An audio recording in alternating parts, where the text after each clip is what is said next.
Góðan daginn, kæru hlustendur.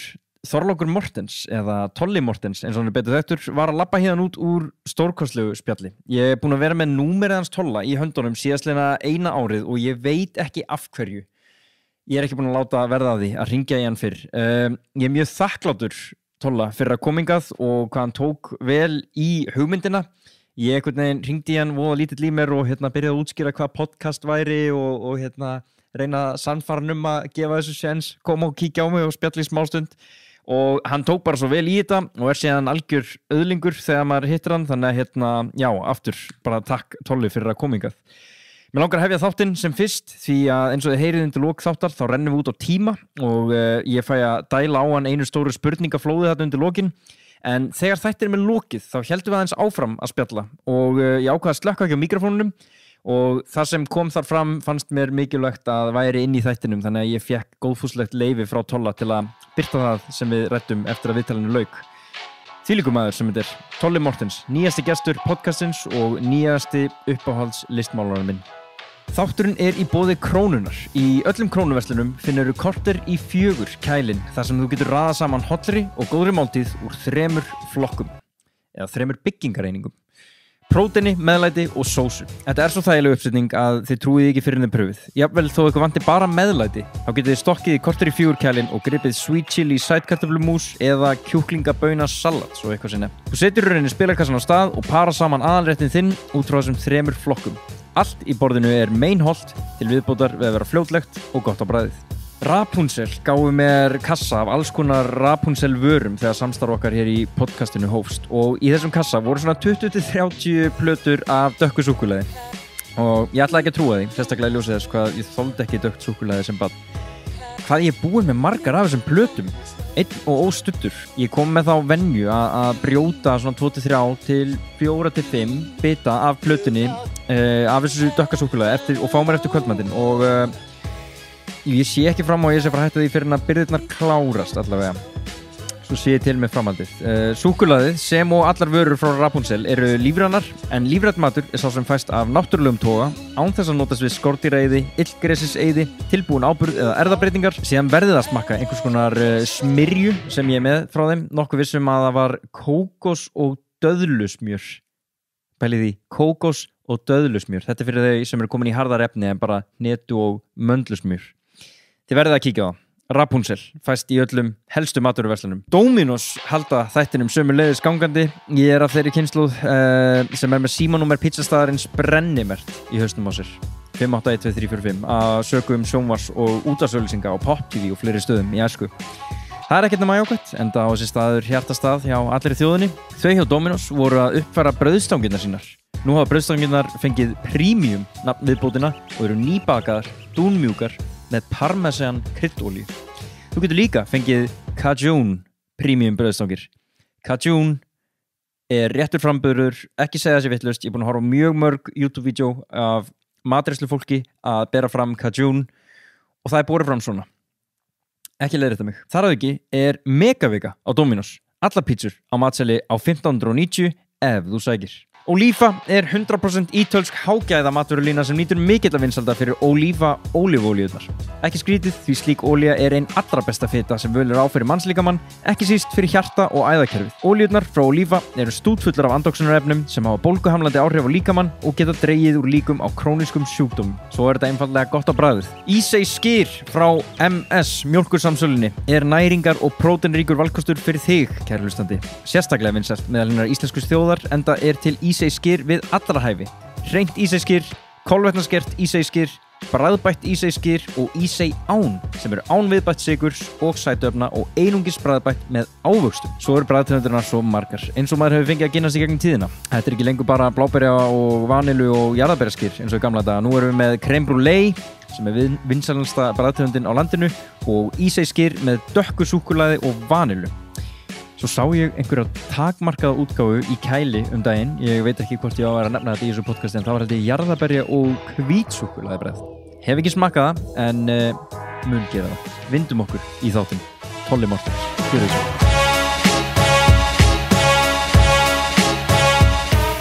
Så har du rød. Hvernig ber maður þetta fram samt? Rød. Rød? Ja. Þú ert hálfur Dani, þú ættir að vita þetta. Og hvart Íslendingur, Tolli, vertu velkomin í þáttinn, gaman að fá þig. Já, takk fyrir það.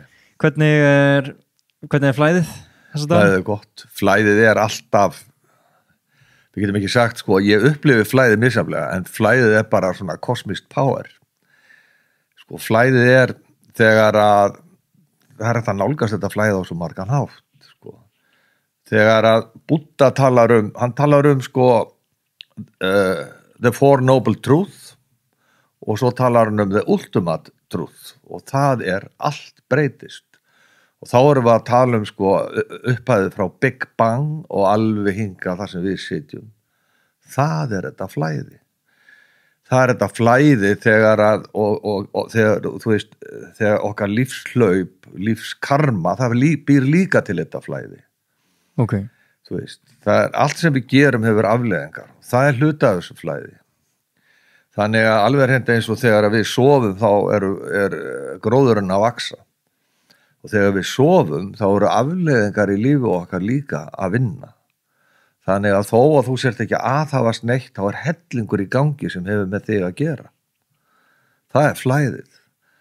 Og þegar maður fer að skynja þetta power, sko, þá er þetta svo mikið, það styður svo mikið hugmyndina að sleppa og treysta. Já, þetta helst fast í hendur við æðruleysi eða hvað? Já, þú öðlast æðruleysi með þeim skilningi, sko. Og það getur verið svo gott að þurfi ekki alltaf að vera að kíkja fyrir horn. Þú veist, að þurfi alltaf að hafa þessa rosalegu stjórn á öllu. Bara sleppa, treysta, þú ert í flæðinu og flæði ber þig þangað sem þér er ætlað. Er það þess vegna sem þú sagðir þetta með að meðan þú ert sofandi þá er margt annað í gangi? Já. Þó svo þú sérst ekki alltaf að og beina aðteklin eitthvað, þá er margt annað í gangi. Algjörlega, þú veist. Það er bara, sko, frá þeim mómenti sem við fæðumst, þegar við draugum fyrsta lífsandan, þá setjum við í gang atburðarás. Og sem við erum bara auðvitað ekkert meðvitið en þessi atburðarás er bara eins og fiðrildalögmálið eða þú veist, allt er samtengt og það er sko, það er hérna náttúrulögmál, óumbreytanlegt og er bara þessi risa sannleikur, allt er samtengt og allt breytist, þannig allt er í þessu mikla flæði og þegar ég fæðist þá er ég raun og veru inn í flæði sem skilir lífi foreldra minna. Ég get alveg tekið við karma frá þeim inn í mitt líf að því ég fæðist ekki sem eyland, fæðist ekki ósnortin, ég fæðist inn í atburðarás sem þegar í gangi þegar ég fæðist. Mm-hmm.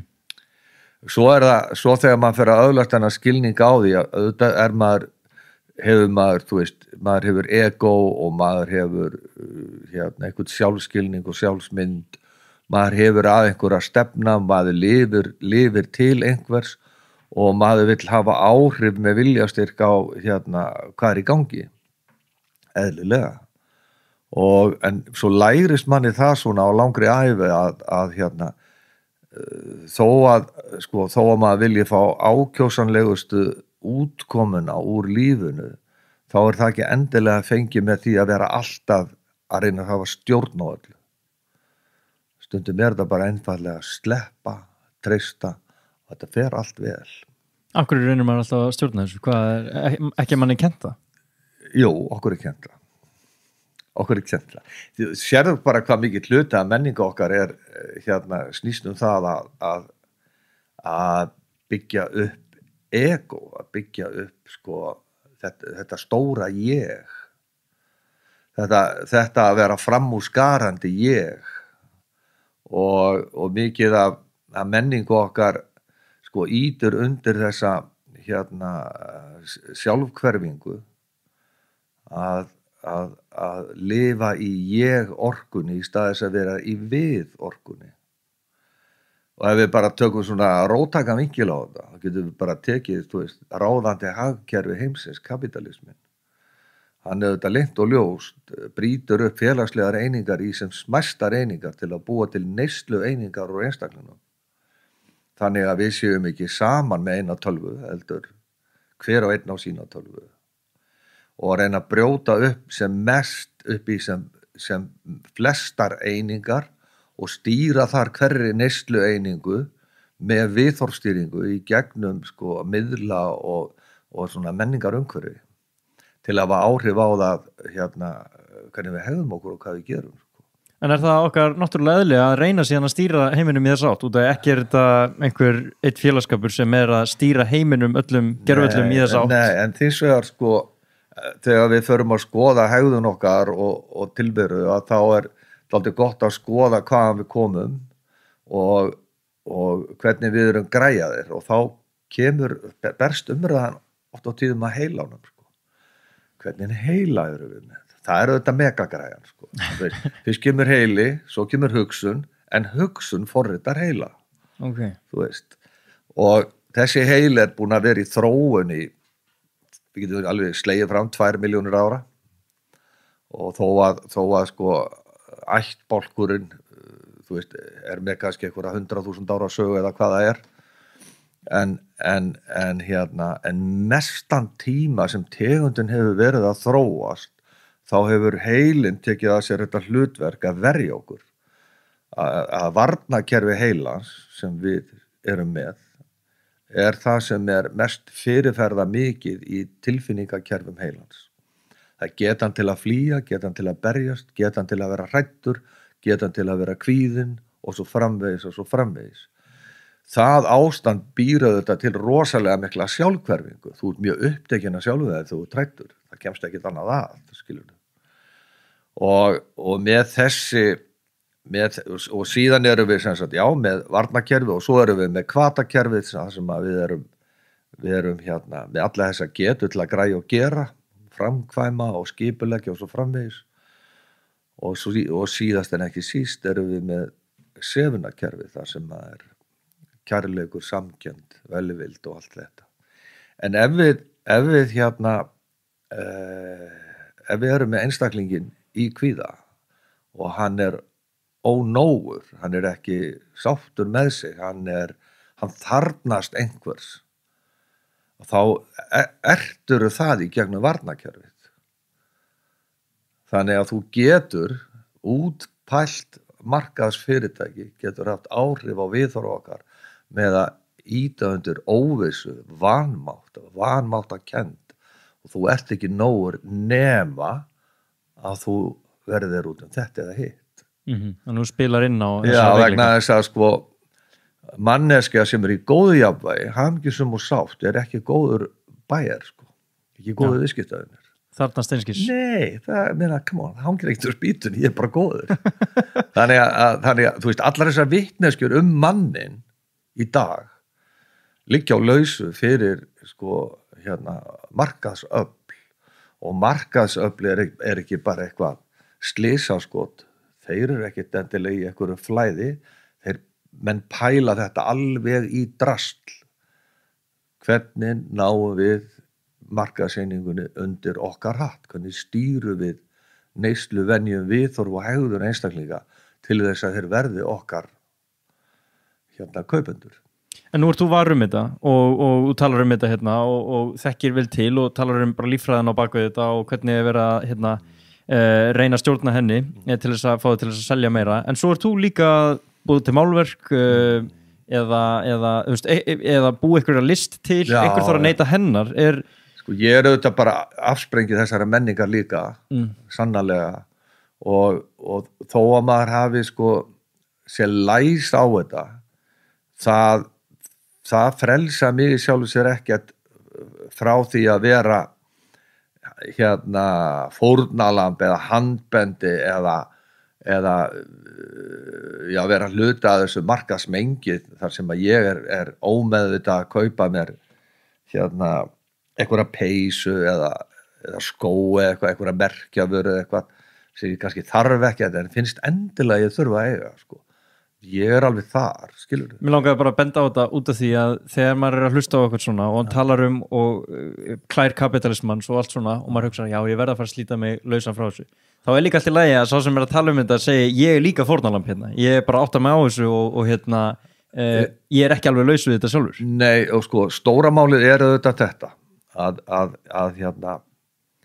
þetta snýst eiginlega ekki kapitalisma í mínum huga eða sósíalisma eða hvaða isma sem þetta snýst mig og skilning minn á mér sem fyrirbrigði og hvernig ég get, þú veist, þetta snýst það að skilja og gangast við ófullkomleika okkar, að við erum í eðlu okkar dysfunctional og þar liggur dálítið meinið, það liggur ekkert endilega í hagkerfinu. Hagkerfið afleiðing af afneitun okkar á okkar eigin ófullkomleika.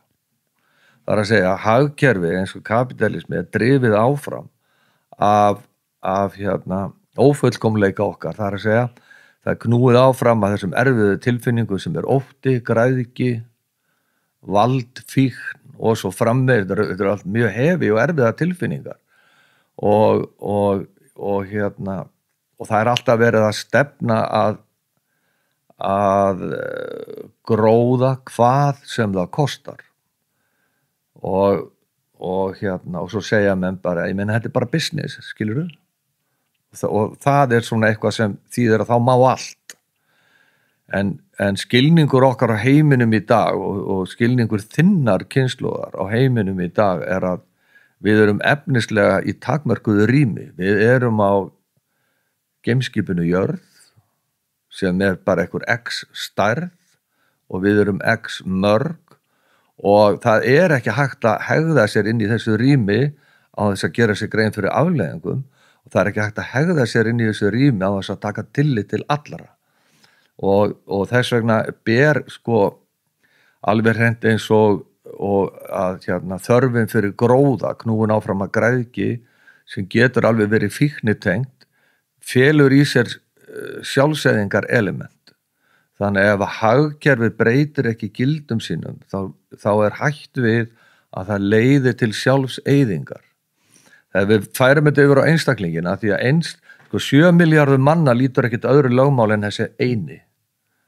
Hafið lítur ekkert öðru lögmál en dropinn í hafinu. Þannig að við getum bara skoðað dysfunctional einstakling fíkil þegar að fíkil verður virkur þá það tvennt sem gerist. Það að samskipti hans við aðra rofna, hann fer í rofið sjálfans eða hann fer í rofið aðra og það þýðir það að það sem mótar samskipti hans við aðra annarkvort get ég notað þig eða þú ert fyrir mér og þannig dálítið kapitalismin, hann gildist hlaðin dálítið af þessu annarkvort þetta fyrir mér eða ég get notað þig til að fá hámarks gróða og þá víkur þessi skilningur á því að við erum öll samtengd. Þú færð ekkert flúið það alveg sama hvað þú átt mikinn peninga, þú ert á geimskipinu jörð, bara gæja og allt sem þú gerir hefur áhrif á alla og þess vegna til að survive bara ískalt mat þá verðum við að samstilla gildi og þarfir okkar og þannig að fara að taka mið af því að virkja þennan hluta heila sem hefur að gera með empathy, compassion, sem hefur að gera með samkennd, kærleik, velvild og þegar þú virkja það kerfi þá þarf engan fucking hámarks gróða að því þér líður vel skilyrðislaust bara á því að vera human being, bara á því að vera hjálpa öðrum, draga andan og vera bara svona þokkalega ok, bara fullnægjandi.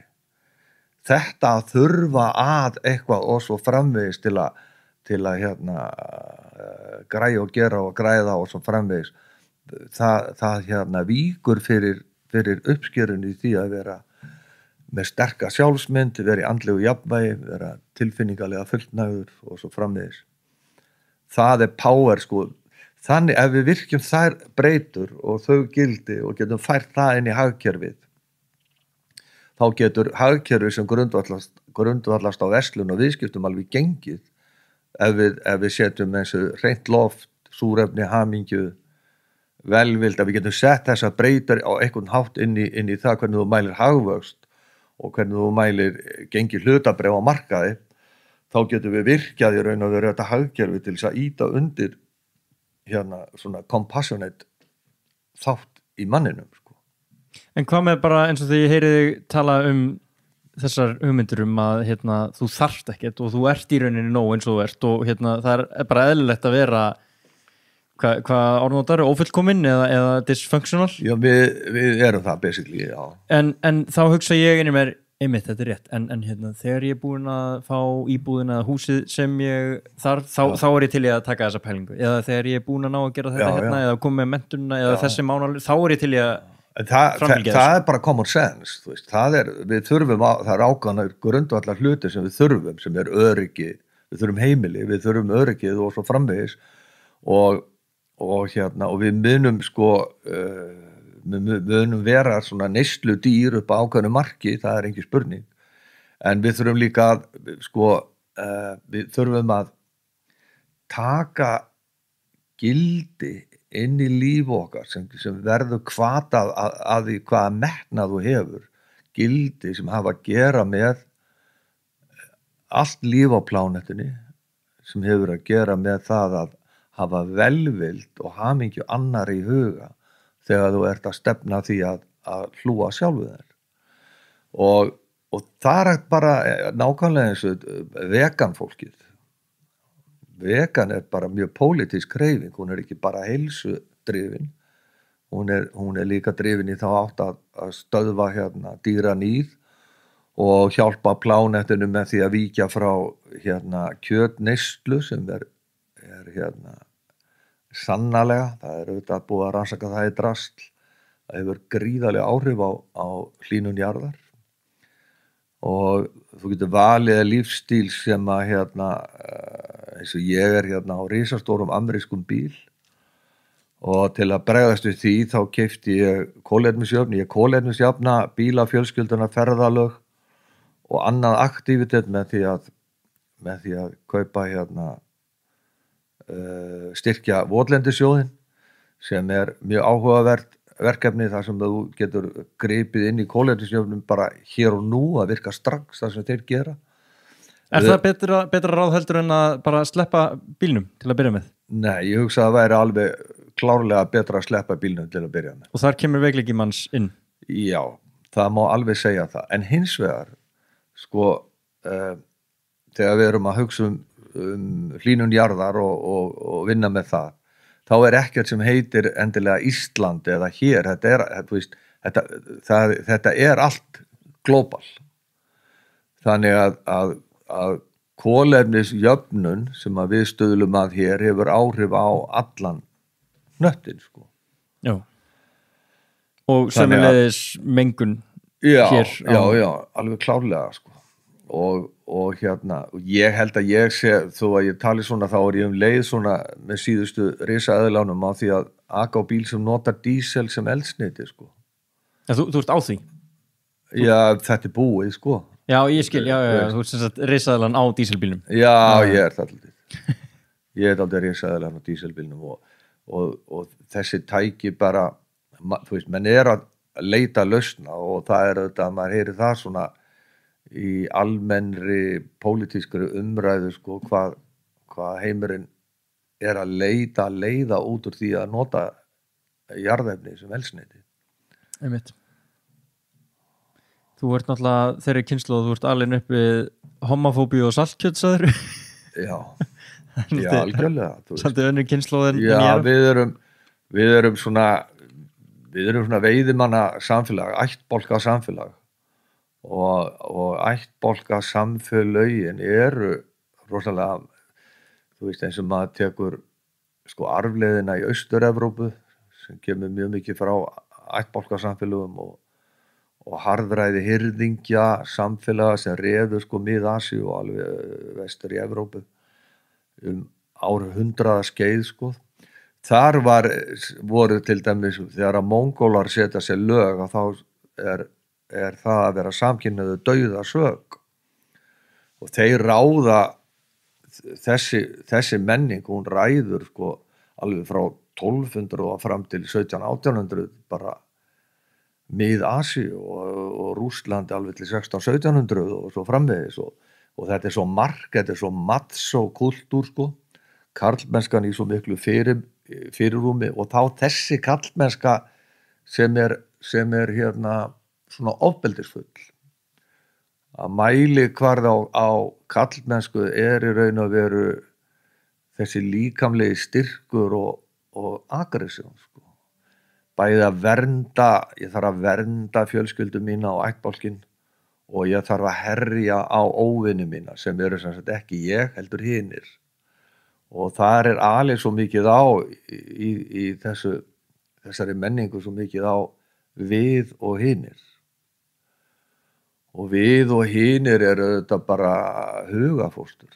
Því það ekkit þannig. Þetta bara eitt risastórt við. En nú ert þú búddatrúa?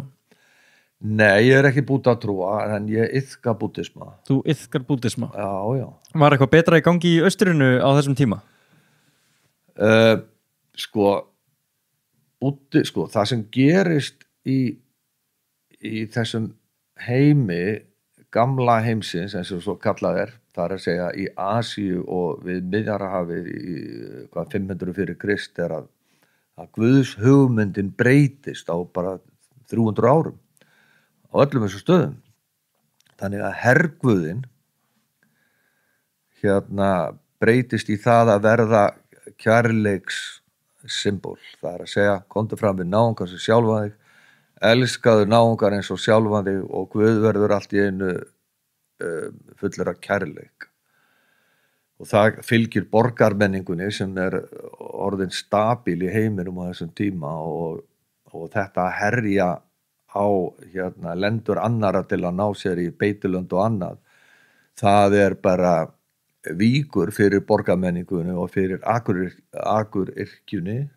Það að segja, menn að yrkja jörðina og allt í einu menn komið með tækni að það hægt að hafa margfalda uppskjöru, menn hafa bæði tíma og getu til að sitja við brunnin eða undir trefinu innan borgamúrana og ræða heimspeki og trúmál. Og einhvern veginn á þessum tíma gerist það að þar kemur búddismin verður til, grísku heimspekingarnir koma fram með sína heimsmynd, daóismin verður til og Jave breytist úr stríðsguði yfir í kærleiksríkan Guð sem væri hægt að nota líka fyrir akuryrkjuna og þetta gerist svona vítt og breytt og Konfúsíus kemur líka á þessu, þetta kemur alltaf á þessum tíma. Síðan hefur ekkert gerst neitt mikið nýtt. Bara kemur þessi bylgja, henni fylgja hugmyndakerfi og trúakerfi og maðurinn hefur verið að vinna úr því síðan. En hvað veldur því að það náttúrulega svo erfitt að dæma eitthvað fyrir að vera einhverja trúar þegar hann elst upp fæðist inn í svoleiðis samfélag og allir sem hann dyrkar og dáir eru af einhverju trú en þú ert einn af þeim sem finnur trú eða iðkar búddisma þó svo hann sé ekki algengur á til dæmis Íslandi. Hvað veldur? Þetta bara eins og að detta niður á góða græju. Já. Bara, þetta virkar. Þú veist, búddismin virkar. Og ég ekki hallur undir nein trúarbrögð, ekki á móti neinum trúarbrögðum. Ég hef fullt í kristninni sem frábært fyrir mannin að nota sem til að leiða sig áfram og eins í Íslam og eins í sjamanisma og þú veist, allstaðar á hverjum tíma maður reyna að fást við sjálfan sig og að reyna að skilja þetta lögmál að vera manneskja og reyna að skilja samhengið á milli þess að vera manneskja og síðan hluti af þessari risastóru kosmísku náttúru og reyna að kryfja svo hugmyndunum Guð og það að segja dropinn að reyna að skilgreina hafið og ef að maðurinn lítur náttúrulögmáli og ef náttúrulögmáli óumbreytanlegt eins og þyngdarlögmálið það er eins allstaðar og það kannski það lögmál sem hefur mest áhrif á okkur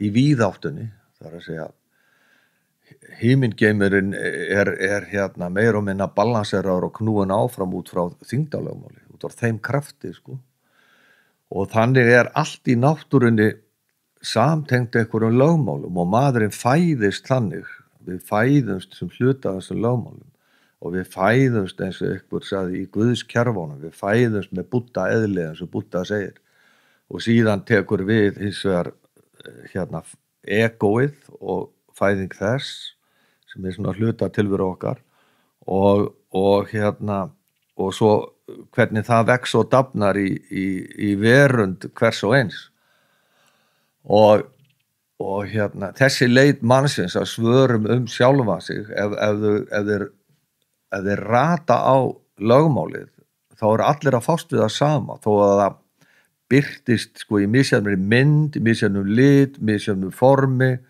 þú veist við erum að komast að niðurstöðu sem við túlkum í músík, í texta í skúlptúr, í byggingalist og svo framvegis og þess vegna birtist þetta misjafnlega á misjafnum tímum hér og þar á plánetunni en það eru basically allir að tala það sama þetta kemur til dæmis mjög skýrt fram í hugmyndum Joseph Campbells þegar hann að tala ferðalag hetjunar the hero with 1,000 faces og hann sem sagt segir það að öll arfleið mannsandans, goðsagnir og ævintýri það er alltaf verið að fást við það sama og það er verið að fást við það hvernig maðurinn tekst á við sinn eigin innri ótta, sitt eigið bara karma sko. og þar er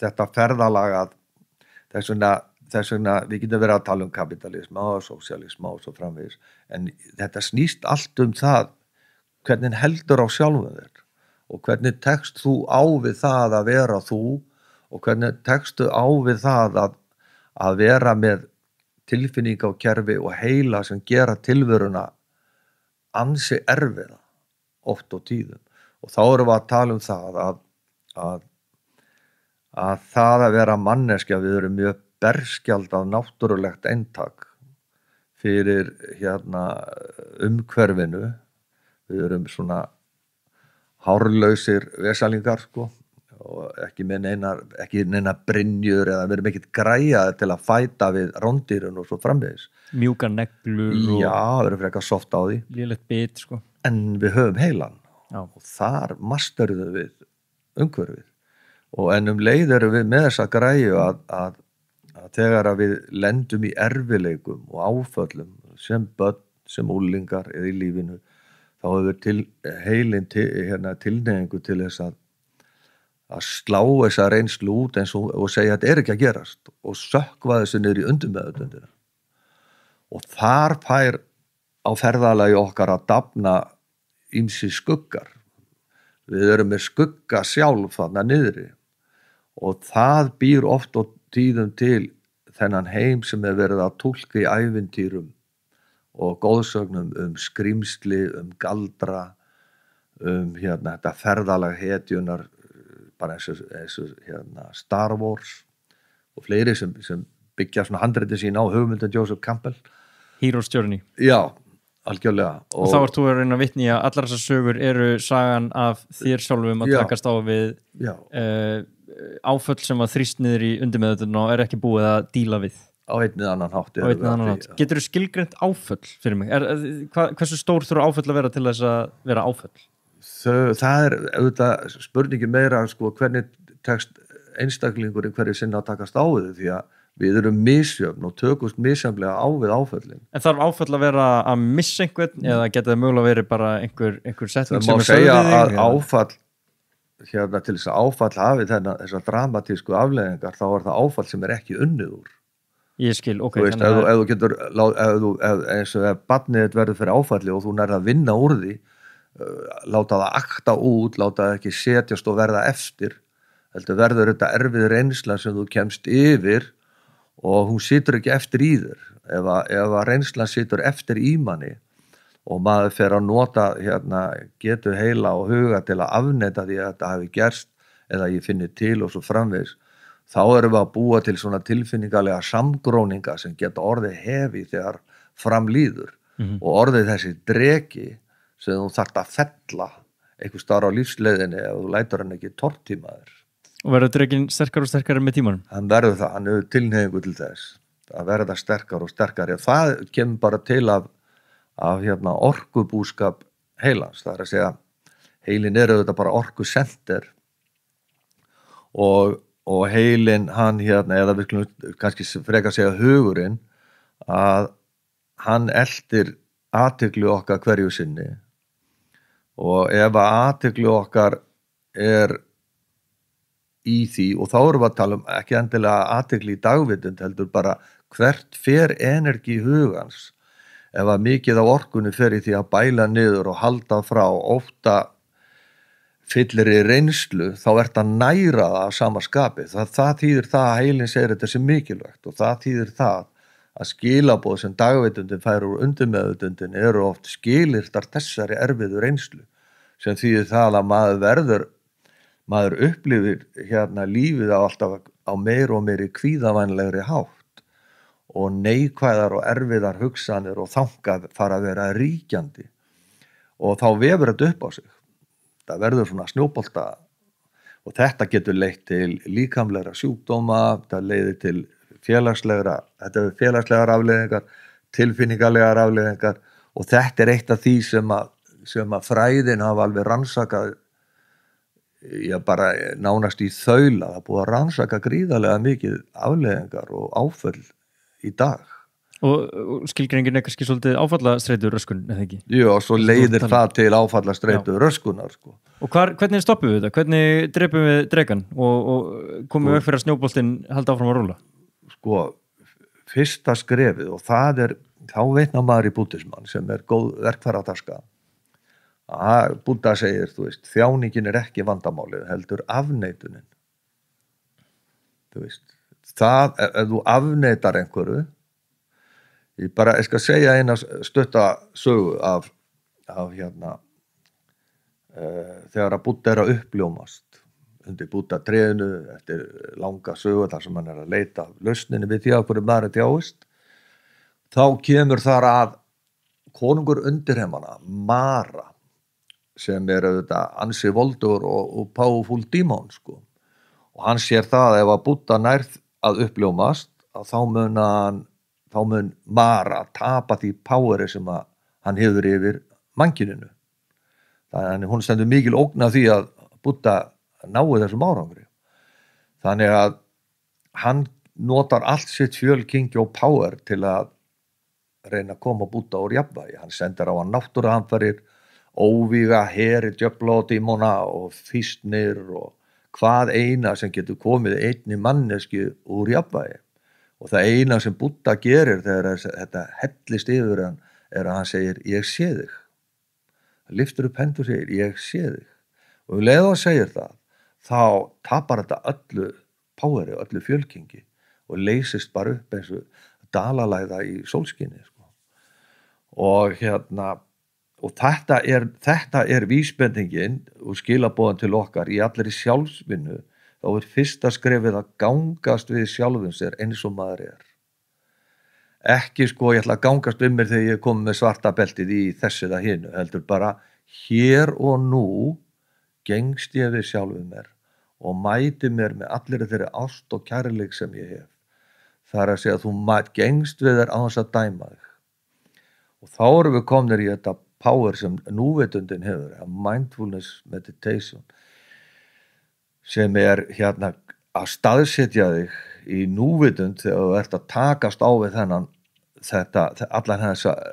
óróa, þetta stjórnleysi og allan hennar hvirfilbyl sem að geysar í höfðinu og tilfinningakerfum hans. Það að segja hvernig get ég mætt drekanum og án þess að hann hafi þetta power yfir mér, og þá það númer 1 að gangast úr hlutunum eins og þeir eru og vera síðan vopnaður kærleik og ást. Það að segja empathy, compassion and love, ást og kærleik og velvild gagnvart sjálfum sér. Og að því ef þú ert ekki dæmandi, þú býður í raun og veru drekan velkomin, sko. Velkomin dreki. Ég sé þig. Já, bara gæti ekki verið meira velkomin en bara, og ef leið og þú mætir þessu svona, þá ert að klippa á það power sem þetta hefur í því að reyna að berjast við það eða flýja það eða bæla það, þá ert alltaf að fóðura skrímslið en leið og þú gengst við á honum og mætir hann svo bara með ást og velvild, þá fara allar tennur úr honum sko. Og þessi táknmynd sem að Joseph Campbell talar að maður þarf að fórna sjálfum sér, þú þarf basically að deyja til að geta sigrað drekann, þú þarf sjálfur að falla fram á spjótið, og það í raun og veru þetta að ég tilbúin að gangast við mér eins og ég og gefast algjörlega upp fyrir öllum gömlum hugmyndum og ávönum sem hafa valdið því að ég á þeim stað sem ég með allan þennan vanda. Þannig að leið og þú tilbúin að eins og sen búddistar segja, þú veist, að tæma bollan til að taka við eitthvað, þú getur ekki tekið við meira te eða við sem þú tæmir bollan, og þetta að leggja öll vopn niður og segja ég tilbúin að byrja upp á nýtt, þá sigrarðu drekann. Það hægt, bara með hugsunum einum saman? Nei, ekki með hugsunum einum saman. Þá komum við aftur að þessu að það sem stjórnar lífi okkar mest ávani. Ekki bara ávanabundin hugsun, heldur hegðun. Við erum með alls konar hegðunarmynstur, og þá komum við að þessu að ávanabundin hugsun sem erfið leiður oft til ávanabundnar hegðunar, sem þar sem þú ert að reyna að næra, þú ert að reyna að sefa hinn stjórnlausa huga, þú ert að reyna að sefa kvíðan, við erum að reyna að leita af einhverju fucking lausn, sko. Við erum að reyna að komast út úr þessum aðstæðum. Þetta ekki líka, helst þetta ekki alveg hendur við eins og hvernig hugræn atvillismeðferð virkar? Þar ert að í raun að stökkva inn í hugsunarganginn og reyna að afvopna hann og breyta honum yfir í ákvæðan spíral. Jú, þetta talar allt saman. Aftur og aftur. Þetta talar allt saman, og þetta byggir svona þessi sjálffræði og sko, það svo margt sem að vestræn sjálffræði sko hefur svona náð í úr austrænni nálgun, austrænni iðkun og heimspeki og svo framvegis, og en svo þetta auðvitað líka að finna í menningu Indíána og Norður-Ameríku, þú veist, þetta með ást og þetta með að gefast upp og þetta með hegðun, hugsun og atferli og allt þetta. Þannig að þetta vandamál ekkert nýtt af nálinni? Nei, það vandamál að vera manneskja, en það ekki vandamál ef þú gengst við því, þá það verkefni, það game changer sko. Skilur þið, og það sem að það sem ég ætla að segja að þegar þú ferð að sefa, þú ert að leitast við að sefa þetta erfiða ástand að vera ég, að þá grípur maður til ýmissa hluta, eins og þegar ég unglingur, þá ég sko í áfallastreitu röskun hreinlega, og það erfitt að vera unglingur og vera í svona miklu tengdur svona, vera svona áfallamiðaður, áfallatengdur, þannig að fyrir mér var áfengi strax bara geggjuðlaust og síðan bara fíkni og vímuefni bara áratuga skeið, skilur. En þú ert ekki að slá þessu fram í kaltæðinni að segja geggjulaust, þetta var laust Nei, já, algjörlega. Þetta ekki sagt sem kaltæðinni, þetta var laust. Þetta sefaði, þetta kom mér út úr þessu hugarvíli yfir í algjöra núvitund, blackout, algjör núvitund, skilur. Það var ákveðin frelsun, þú upplifðir sjálfan þig allt í einu, eins og einhver sagður, áður var ég bara svona kvakandi önd, en þegar ég drakk áfengi var ég örn, sveifi almáttugur yfir öllum, æðislegur. Hvenær fattar þú þyrftir ekki áfengi til þess að geta verið þessi örn?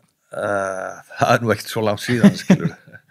Það ekkert svo langt síðan, það svona 26 ár síðan að ég gefst upp fyrir mínum alkohólisma og fíkni sjúkdóm og byrja að vinna mig tilbaka.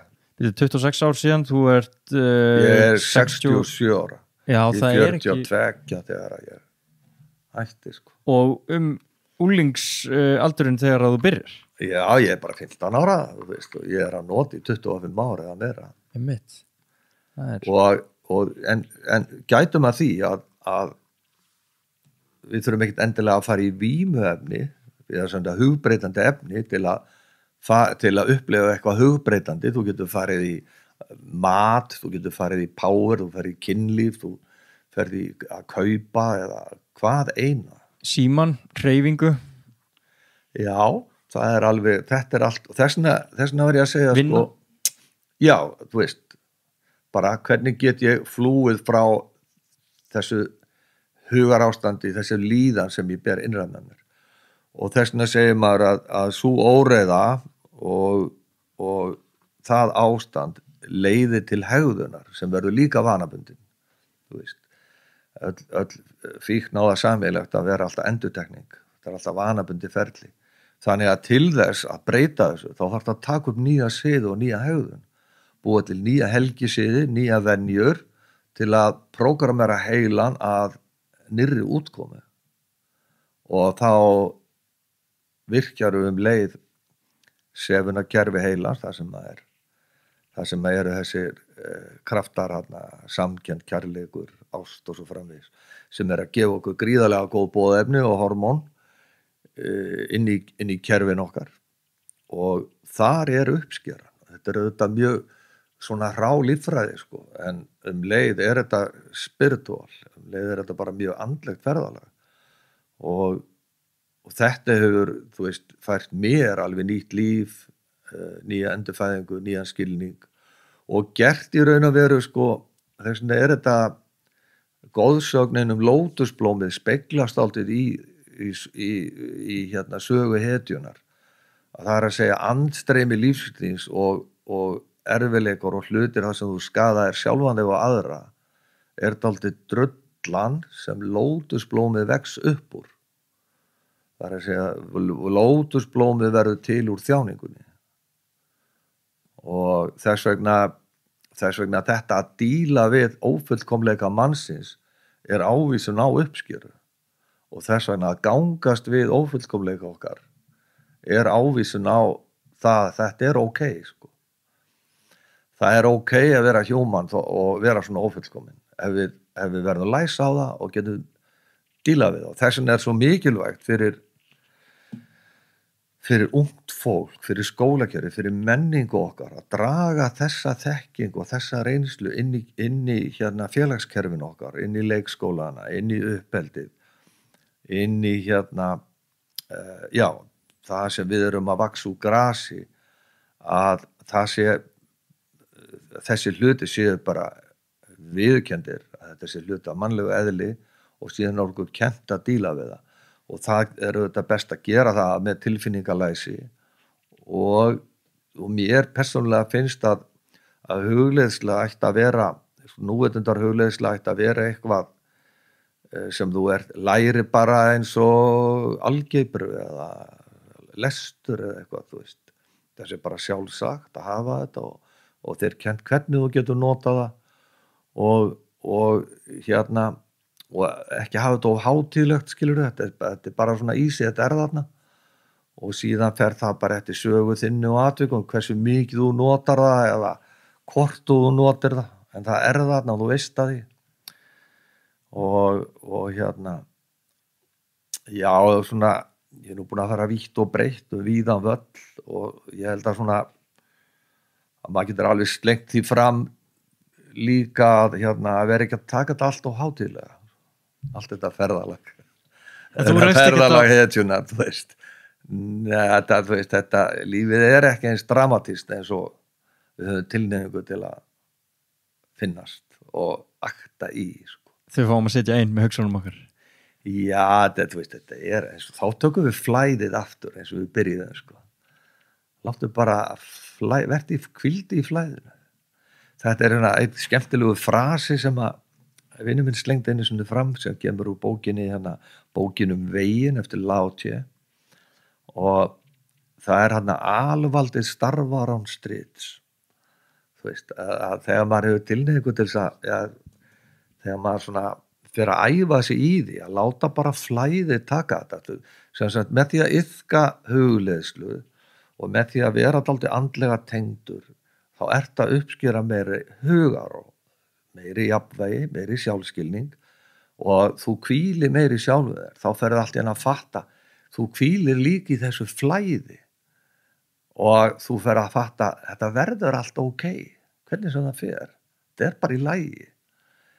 Þetta þýðir ekki það að maður bara leggst niður og gerir ekkert, heldur hvílur miklu betur í upplæðinu og eigindum og þú ert að upplifa þig á svo miklu skemmtilegri hátt sem græju þegar það er ekki svona stress og kvíða, þú veist, allt þetta ves heldur bara, bara geggjað hljóð, geggjað bragð, geggjuð snerting, geggjuð tilfinning, þú veist, að maður einhvern veginn hvílir meira í því að vera til. Þú ert þó kannski ekki að skamma þig fyrir að vera ekki að vinna og meira kannski farið löngununa í það að gera eitthvað? Já, bara það er líka eitt sem Búdda kendi, hann sagði, þú veist, ef þið líkar það sem þú ert að gera, haltu því áfram, ef þið líkar það ekki, hættu því þá. Einfalt. Þú veist, þetta er svona, þetta minnir á Nancy Reagan þegar hún sagði hérna, war against drugs, just say no. Þetta er ekki svona einfalt. Þetta er allavega ekki auðvelt. Nei, það, þú veist, alls ekki, en hérna, þá heldur ekki að vera það, því að það að hafa fyrir hlutunum, það hvessir á okkur og dregur fram, þú veist, getur okkar að miklu meiri krafti heldur en það væri ekkert að frétta, sko. En þú ert ekki að ráðast á garðina sem hann legstur með þessi skilabóð, þú ert að fara inn í fangilsin og hjálpa föngum með hvað maður að segja, fíknivanda eða bara lifa í meiri sátt við sjálfan sig, eða ég veit ekki hvernig þetta er, sko, ég fer auðvitað fyrst hann inn bara til að hjálpa sjálfum mér og hefur raun og verið, er það rauði þráðurinn í öllu þessu starfi, ég er auðvitað bara að þroska mig og hjálpa mér, gera mér betra eintak með því að hjálpa öðrum. Fyrst fer maður hann inn og til að vinna með glæpamönnum og mönnum eiturlyfjaneytendum og svo framvegis og svo þróast það bara yfir í það, ég er bara að hitta manneskjur sem er að díla við það hlutskipti að vera manneskjur, sem er að eiga við það hlutskipti að þeirra karma, það er að segja líf sem grundvallast á orsök og afleiðingu, hefur haft þessar afleiðingar að þeir sitja í fangelsum. Það að þú sitir inni í fangelsi fyrir illvirki þýðir ekki endilega það að þú sért illmenni. Það að þú sitir inn í fangelsi fyrir glæpi og sért með þennan merkimið á þér að þú sért glæpa maður þýðir ekki það að þú sért það. Þetta er í raun og veru, sko, afleiðingar. 80-90% þeirra sem sitja í fangelsum eru þarna vegna afleiðinga sem má rekja til fíknisjúkdóma og sem síðan eru afleiðingar að áfallasögu meira en minna. Og þá eru við komnir að því allan hennan tíma sem langflestir þessara einstaklinga er að velkjast í ölduróti afleiðingana, þá er kjarnageta þeirra heil. Hún er utan þjónustusvæðis við vitundina, við sjálfið og þess vegna snýst vinna okkar með þeim og alveg eins og vinnan með mig snýst það að tengjast aftur kjarnagetu minni. Að koma út úr því ástandi að vera utan þjónustusvæðis við sjálfan mig og tengjast aftur inn í þessa kjarnagetu. Það sem að ég er manneskja og heil í grunninn. En til þess að það sé hægt, þá þurfum við að fara inn í hellinn, mæta drekanum, falla á spjótið og gefast algjörlega upp, vera tilbúnir að deyja. Mitt gamla sjálf þarf að vera tilbúið að deyja til þess að ég geti endurfæðst. Og það gerist, þú endurfæðist eins í ævintýrinu, öðlast við það visku, ferð síðan heim í þorpið og kennir öðrum og hjálpar öðrum. Er fólk móttækilegt við þessum skilabóðum? Sumir. Þetta, og þú veist, og rauði þráðurinn í því að ná til manna í þessum aðstæðum er bara kærleikur. að láta þeir allt hérna þessa einstaklinga og hafa fúsleika til að lina þjáningu þeirra og finnum leið hvað það gerir fyrir mann sjálfan og hérna á þessu hangir ekkert annað, það ekkert hvorki peningan völd í spilinu annað en bara að ég skynja mig mjög sterk sem mannesku í gegnum svona starf og það gerir mig óumræðilega ríkan sko. Þú veist, þetta gefur lífinu tilgang og fyllingu og gefur og maður svona heyrir meir og meir í þessum eins og Laxness sagði, þú veist, hinn eini sanni tónn. Það bara og hann að finna í kjarnagetu okkar allra þessi eini sanni tónn og hann sammennskur. Það þegar að við erum eins og hljóðfæri og þegar allir strengir okkar eru rétt stiltir þá heyrir alveg þennan tón og þegar hann hljómar þá hann að tóna við alheimstóninn sko. Og alheimstóninn eins og margir vilja trúa ég skoði þessi inn í svona skemmtilegt Þetta var tóninn Já, þú veist, ommið við notum ommið mikið í bæði hugleiðslunni og svo í svettinu ég stýri líka svona svitahofi en ommið álitið hjá mörgum sem því vilja trúa svona samhljómur alheimsins og þegar þú ert svona með þinn tón dálítið á hreinu og þá ertu klárlega tengdur inn í kærleik þú tengdur inn í svona þetta inn í við orkuna ég orkan minnkar þú fer meir inn í við orkuna og þú fer þangað þá ferð að finna það að þetta til einhver einn sannur tónn sem við öll og það rímar við reynslusögur þeirra sem hafa uppljómast það eru til sögur frá ýmsum tímum og ýmsu fólki sem hefur uppljómast þú veist, bara svona blitz eða Maríu Mey eða uppljómast á einn eða annan hátt og það sem þeir eiga sameiginlegt þetta fólk að það upplifir það fyrsta lagi engin tími þetta bara algjör tímaleysi þú svífur í einhverju svona í einhverju alvaldi það algjör tímaleysi og allt kærleikur það allt mettað af kærleik það þessi eini sanni tónn og þegar þú stillir sjálfan þig sem hljóðfæri þá nærði þennan tón og þegar þú nærði þennan tón þá fer að sanda með öðrum sko. Þá fer að vera hluta hljómsveitinni sko.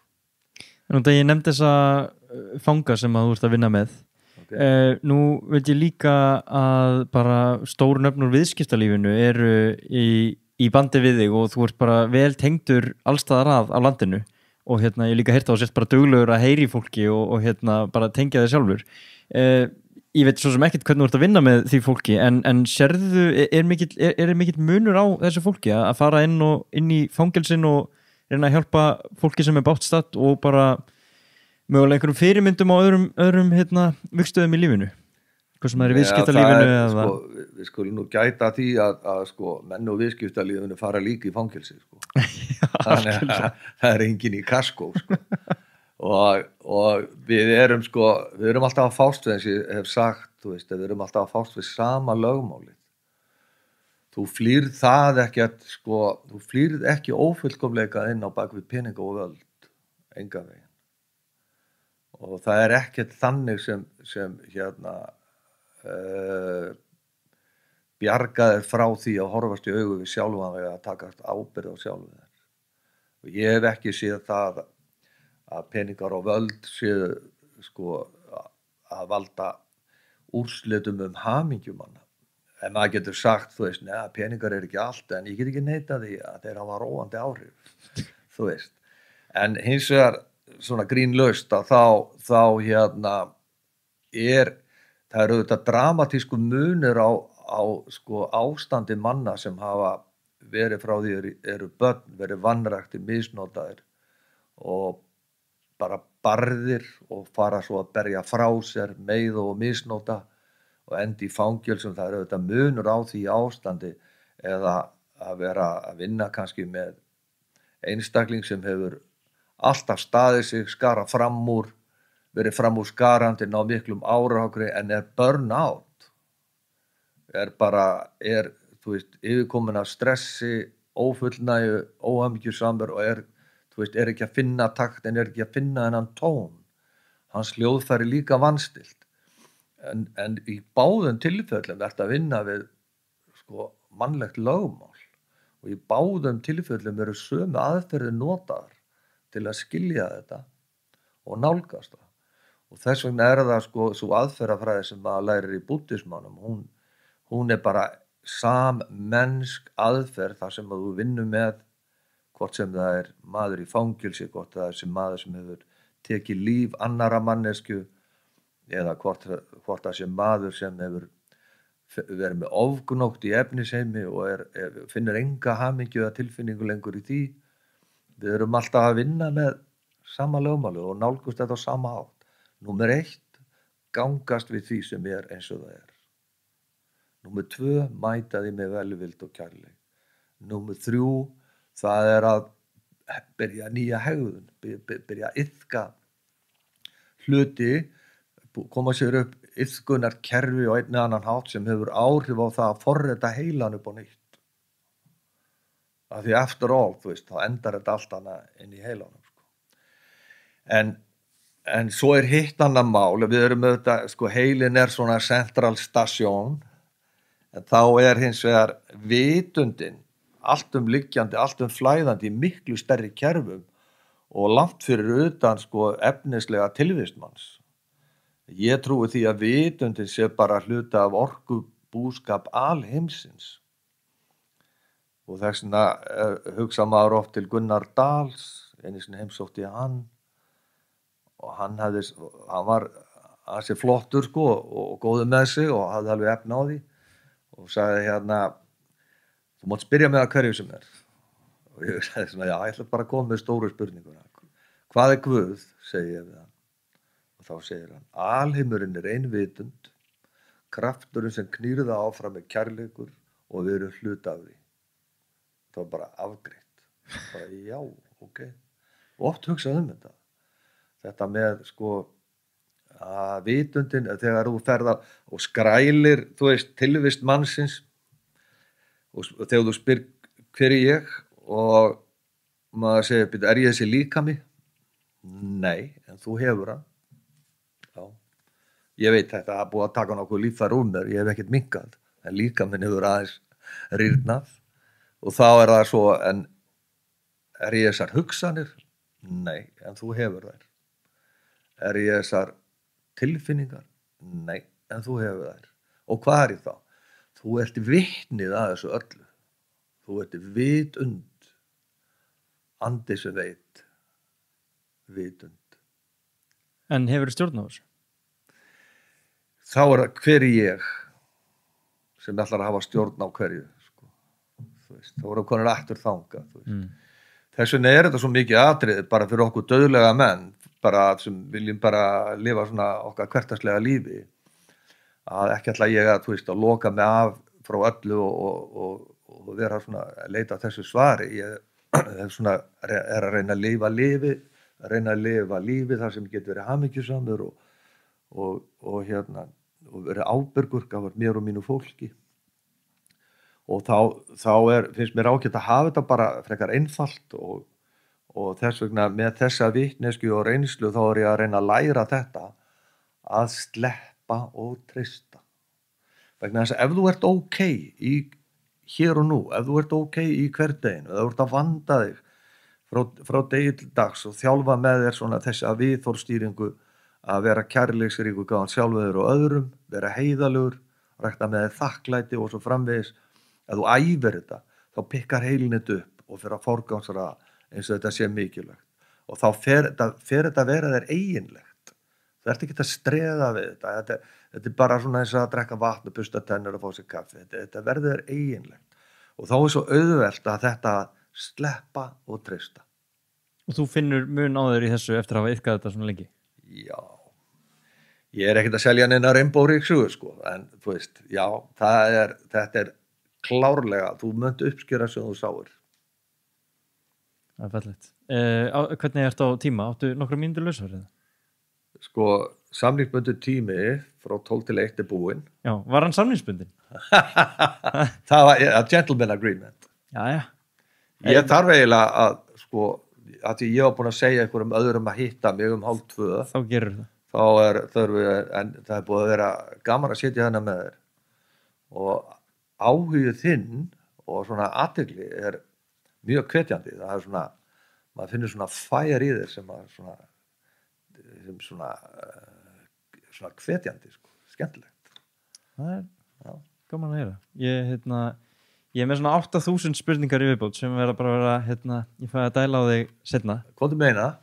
Sko, mér langaði bara að ræða svo mikið við þig út af því að eins og við áttum þetta símtal fyrir podcastið þar sem ég ákvað bara að hringi þig og ég er búin að vera með símanúmerið þitt í 1 ár og ég er alltaf búin að slá þig að frest að hringi þig og segja, ég er svona afgreitaði fyrirfram, hann er ekki til í eitthvað svona podcast og svoleiðis og sem ákveð bara að láta þig verða og þú varst svo almennilegur og þú varst svo til í spjallið og við fórum bara að spjalla allt inn tilfinningalæsi og komið svo óvart og Tolli sem málarinn ég fór bara svona að kynna mér þig og bara svona þú sem listamæður út af ég veit ekki alveg hvort að þú sjáir þig með mínum augum út af ég veit svo lítið þig ég veit bara, ég hef séð málverk sem stendur á Tolli og ég veit þú ber nafnið Mortens eins og Bubbi Mortens og that's about it og síðan þegar ég fer að kynna mér þig og sé til dæmis hvaða áhrif bónusljóð eftir Andrasnæ hafið á þig og þú lætur listina þína í bónus og selur hana í sko engöngu bónus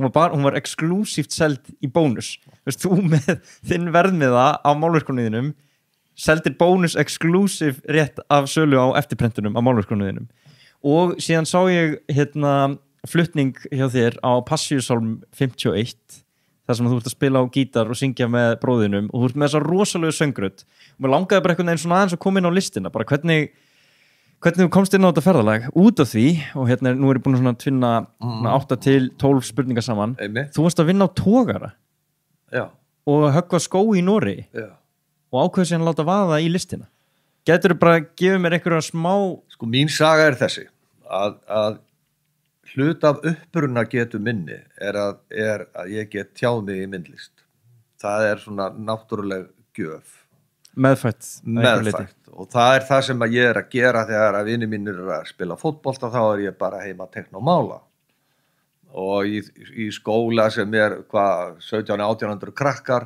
þá ég einn af þessum 3 sem alltaf með 10 í tekningu eins og það heitir þannig að þetta lá fyrir svo gerist það eitthvað tíman í þunglindu unglingsáran að ég tek ákvörðun að ég ætla aldrei að koma nálægt það svona mikil sjálfshöfnun ég segi ekki sjálfshatur en mikil melankólía þannig ég hendi öllu sem ég hefði gert stóri staflara myndum allt hend og ákvað að koma aldrei nálægt þessu svo hefst þetta ferðalag þar sem að ferðalag hetjunar sem endar einhverjum árum seinna þá ég sem sagt orðin ánetjaður í kannabis og orðin dropout úr skóla búin að vera í Kristjaníu og tapað ýmsað minni getu og komið aldrei langt út fyrir mitt við þjónustu svæði við mína kjarnagetu og stattur út á togara og verið hugsað til þess að hvað margir vinir mínir eru í stofuhita í stórborgum Evrópu að södra rauðvín eða kaffi meðan ég þarna fyrir Austfirðinum í vetravertíð í skíta brælu og þetta engin framtíð svo ég ákvað það að rifja aftur upp þess að getu mín að tekna og kemst inn í það sem heit myndlist og handíðaskóli. En ertu þarna ekkert eitthvað þú veist, það getur nú orðið svolítið erfitt að lifa á því Nei, bara það skipti mig engum máli, ég var ekkert að pæli því. Ég vildi bara komast í land, komast einhvern veginn inn í þjóðfélagið, komast inn í gangverkið. Það var sterkara. Ég var búin að ganga þannig frá getu minni til að læra með þessu rugli, sko. Ég gat ekki lært á bóka eiginlega, ég gat teiknað og allt þetta. Okay. Þannig að þetta var inntökupróf og ég komst inn og þegar ég var sem sagt búin að vera 6-7 ár í námið þar og í listaskóli í Þýskalandi í Berlín og kem tilbaka inn í samfélagi og þá bara svona, já, þá trúði ég því ekki, ég geti lifað á myndlist og fór að vinna á dekkjavestæði, að sóla dekk í akkordi. Það var einhver hátíðahöld í þessu dekkjavestæði, voru að vígja húsnæði sitt og ég seti upp sýningu á kaffistofunni í fyrirtækinu. Sú sýningu vakti athygli, raða á forsíðu dagblaða og einhverju furðulegri tilviljun, sko. Það þykir mjög sérstakt að vera með myndlist inn á dekkjavestæði. Við vissum að þetta myndi selja, svo við náðum að selja þessa hugmynd. Og ég sel á þessari kaffisýningu fyrir meiri pening en ég hefði unnið mér á einu ári á dekkjavestæði. Svo ég sagði bara, frá með deginum dag ætla ég aldrei að gera annað en að vinna sem myndlistarmaður. Og ég sagði, þú veist, þó að ég notaði bara 40-30% af þeirri orku sem ég hefði sendt útgerðar auðvaldinu á sínum tíma, þá skildi ég lifa minni myndlist. Og ég hef staðið við það 100%. Ég hef aldrei gert neitt annað síðan en að vera myndlistarmaður. Og ég hef auðvitað beitt óvenjulegum aðferðum til þess að náði að vera svona einskipa. Ég er svona utan við svona hefðbundin elítu heim myndlistar á Íslandi. Ég svona hef byggt upp mitt samskiptanet við samfélagið á mínum eigin forsendum. Og hluta af því er svona aðferðafræði eins og að fara með myndlistin í verslunar kjarna eins og Kringluna, setja upp sýningar þar sem fólk er. Þá ekki í galleríum eða í gegnum? Já, líka. En alveg hik ekki við það að vera þar sem streymið er, þar sem fólkið er. Og í dag er ég á netinu. Ég er með einhvers staðar milli 20 og 30.000 manns sem fylgja mér og því gallerí sem ég rek á netinu. Og þannig að samskipti mín út í samfélaginu eru mjög mikið í gegnum þessa kanala. Fyrir ári síðan, rúma ári setti ég upp sýningar í öllum flugstöðum á landinu. Þú veist, bara eins og jafnbrautastöðvar. Þar fer fólk fram og tilbaka, fólk situr þar og býður þetta vel og horfir á myndlist. Þú veist, auðvitað flugstöðarbyggingar að vera fullar af list og svo framvegis. Þannig að mér er þetta tamt og eðlilegt að rjúfa hefðir og búa til nýja leiðir til þess að eiga samtal við umhverfið. Og fyrir mig hefur þetta verið árangursríkt. Þetta er ekkert fyrir alla að gera svona. Það er ekkert allir þessa getu. En þetta hef ég einfaldlega masterað. Það er fallegt. Þetta var mjög hnitmiðuð útlistun á í rauninni, þetta var ekki svar, en það var ég ekki upp eina spurningu. Ég vildi bara fá eitthvað frá þér listina og það mér þykir þetta svo áhugavert. Sko. Já, þú veist, og síðan hef ég bara, hefur myndlistin speglað í raun og veru huga minn og hjarta hverju sinni.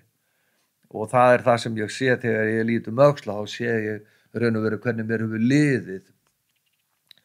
Þegar ég er að gera þetta kannski 5 eða 10 ára seinna og þá sé ég að þetta tímabil er dálítið litað þessu ástandi, þessu viðhorfi. Þannig er ég að fást við þetta og þetta. Og þess vegna er það svo að það er oft sagt að Tolli, þú framleiðir svo rosalega mikið. Og ég er auðvitað sammála því en aldrei of mikið.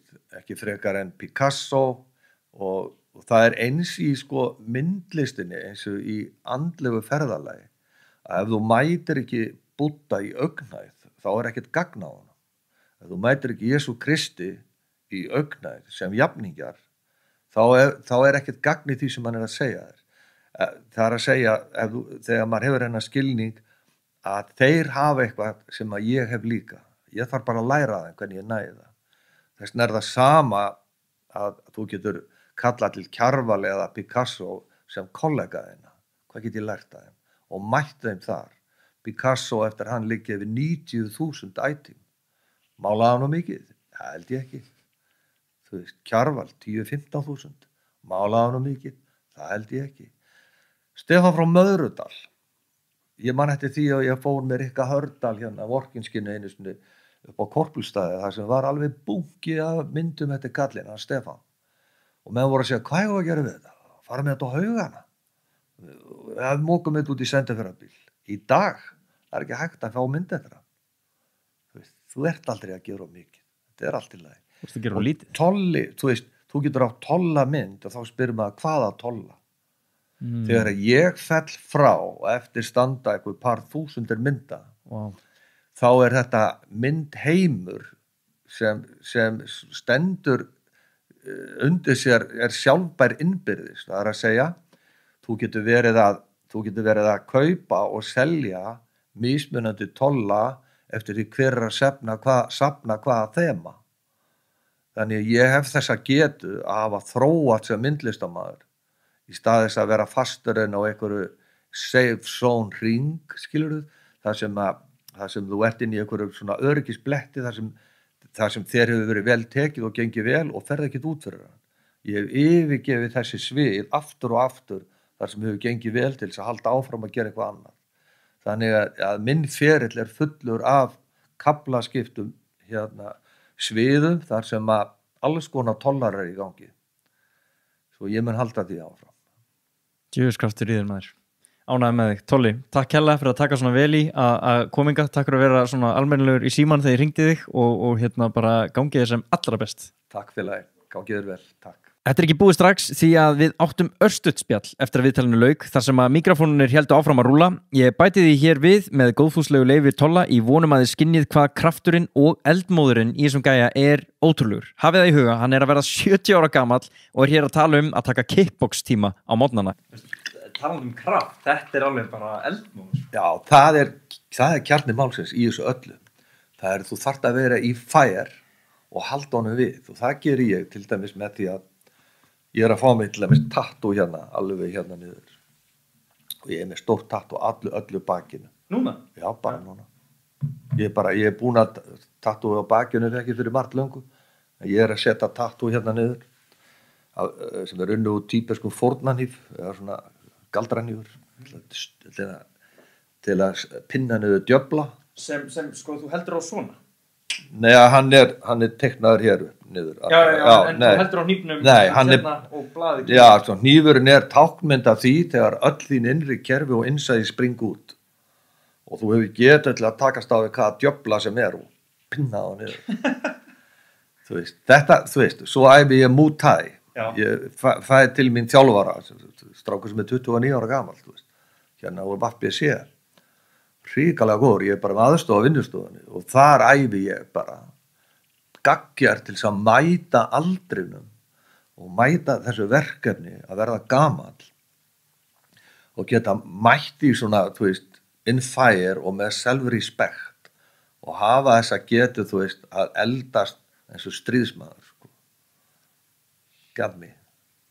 En það þetta, þú tekur bara ef þú tekur svona þessu gömlu gildi, þessu stríðismenn fyrri tíma, ef þú ætlar að vera flott og kallmaður, þá þarftu að geta hugsað barn, þú þarftu að geta skiptað þig, þú þarftu að geta verið algjörlega perfektar, þú þarftu að geta mála mynd, þú þarftu að geta ort ljóð og þú þarftu að vera vígfimur. Þú þarftu að hafa þetta allt, ekki bara eitthvað eitt, þú þarftu að vera eins og flæðið, þú þarftu að vera mjúkur, flexible and powerful eða þess þar með. Erum við þannig? Takk fyrir að hlusta, ég vonaði að þið höfðu gagn og gaman af. Ég verða enda þennan þátt á Bubba og Tolla saman að syngja Passíusálmur 51 hjá Gísla Marteini árið 2003. Fyrir þá sem að hlusta og sjá ekki, þá fær sem sagt Tolli gítarinn lánaðan hjá bróður sínum, Bubba Mortens, og spilaði sjálfur á gítarinn og söng undir. Ég fekk gæsahúð þegar ég heyrði þetta í fyrsta skipti og ég fæ hann enn. Takk aftur fyrir að hlusta, hafa það gott. Já, ok.